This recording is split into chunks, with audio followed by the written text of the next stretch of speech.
Now, ladies and gentlemen, E3 is a very busy time, and fortunately, things don't get quite on the border of mayhem here. However, Saints Row the Third is a different story, and with me is Greg Donovan to talk about Saints Row the Third, a game where mayhem is the least of your worries. That's right. It is definitely pushing the envelope here. Excellent, Greg. Now, Saints Row, third entry in the Saints Row series. Saints Row 2, obviously open world action game, lots of craziness going on. One of these games we used to gather around in the office and just see, just start throwing people into the river or try to fly planes with no clothes on. Like right. Silliness, just real open world playground kind of stuff. Is that what you're going for with Saints Row the Third as well? Yes, and then some. I would say that I think Saints Row 2 solidified its identity of being over-the-top gameplay. Yeah. We wanted to take that theme and that vision and prescribe it to everything, the whole experience. So, and I don't mean to interrupt you now, but there's already mayhem going on right now. There's, indiscriminate punching in the groin. One of the great things about the open world games is the sandbox gameplay, and our philosophy with the whole over the top is, why let players just punch pedestrians when you can take them down by flying takedowns and punching them in the nuts, and then strike a pose afterwards, which is really what makes it.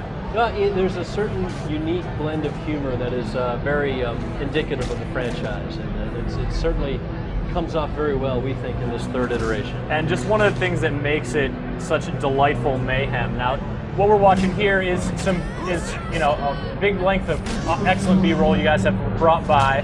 So we're going to sort of, if you folks have questions on what's going on, Greg's happy to answer them.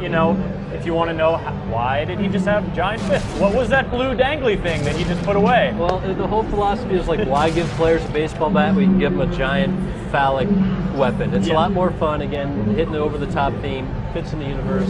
Some fun physics at play, too. Well, coming up here's something great. This section of the city is owned by the Luchadors, one of three gangs of the antagonists in the game. Well, first we're actually going to, meet with some of the citizens of Steelport. Just have a local dance-off. Yeah, we've got... Because you don't always want to punch someone until they explode. Sometimes you want to dance. Right, when they look like that. But you get a reward if you take these guys out. And then you could do it with an AK-47, but let's do it with calling in an airstrike. Who says close air support is just for military conflicts? It's like we're giving players these types of weapons from the very beginning of the game. We think it fits. It's fun. So right out the gate, people aren't going to have to wait too long to start going crazy. Correct. I mean, it's like the start of Saints Row the Third. The Saints are at the top of their game. I mean, they're well-known celebrities. They've licensed out their image on lunchboxes, bobbleheads, tennis shoes, energy drinks. So they've got all this money and power. And contextually, for design, it makes sense that we give players these airstrikes and fun weapons right from the get-go. Sandbox gameplay is more fun when you have fun toys to play in it. That's absolutely true. And when you can just pick up and get to that fun stuff, you don't have to wait a huge long time. Now, I presume there will be some kind of progress throughout. You will get access to different stuff or new areas. Talk to me about how the game changes as you play. Right. Okay. So the basic backstory is that there's this group called the Syndicate. The Syndicate is made up of three gangs. They are a conglomeration of very powerful gangs. They ask the Saints to join them. The Saints say, "No way. We want to be by ourselves." That creates the initial conflict. They kidnap the Saints, you bust out of their private jet and land in their city. It's called Steelport. Saints Row the Third takes place in a completely new city called Steelport. And the main setup is the Saints are lost in Steelport. They need to figure out who the Syndicate are and take them out and show the world that Steelport belongs to the Saints, not the Syndicate. And now while we're talking about Steelport, we actually have a question coming in from Edwin in Orlando who wants to know about the relative size of Steelport versus Stillwater, the location for Saints Row 2. Yeah, I get a lot of questions about city size. It's always been interesting for me. We never set out and saying it needs to be X miles by X miles square. For us, the new tech, it's been does the city feel right for the game? Yep. We didn't want to create a city based on New York and retrofit gameplay in there. We had our level designers and our artists working together and make sure that the space that we created complemented the gameplay. So I honestly don't know how big it is. I will tell you that it's certainly big enough. You're going to see here there's flying vehicles you can fly through it, and you're going to have more than enough area to explore. Excellent. Now, we've got one player playing right now in the B-roll, but one of the great things about Saints Row 2 was drop-in, drop-out cooperative play. Right. Is that making a comeback in the third? Absolutely. We think that model was, press and players alike really liked it. Seamless drop-in, drop-out. Come in anytime you want. We're not messing with it. We're making sure that is definitely a standout feature in Saints Row the Third. And so far we've seen tanks, we've seen this hot car here. Luke from Wales wants to know if helicopters are back. We have helicopters. It's very fortuitous that this question came in here right now. What a timely question, Luke. If driving's not your thing, we got flying vehicles. This is a VTOL, vertical takeoff and landing, equipped with laser beams, heat-seeking missiles. The great thing is you can switch between hover Who wants and a jet. helicopter when you can have the Stag VTOL jet? But press of a button, you'll go right into jet mode here.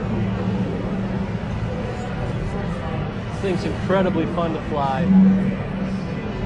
Are we getting a glimpse now with these skyscrapers in the background of just how big Steelport is? Yeah, exactly. That gives you that's a skyline. Those are the hero buildings. These are those really tall hero buildings. Each one is owned by a gang in the syndicate. And what's great as far as customization goes, as you progress through the game, you'll be able to customize your own section of the city skyline, create your own stronghold, so you can create your own super skyscrapers at the edge of the island. Oh, excellent. Yep. And now, if you're creating your own skyscraper, do you have any artistic direction over those, perhaps to make them inspired by a favorite melee weapon? No. Well, I think certain age ratings groups would think we were pushing things a little too far there. So the important thing is like you're able to select the different sizes as well as we're combining function and form.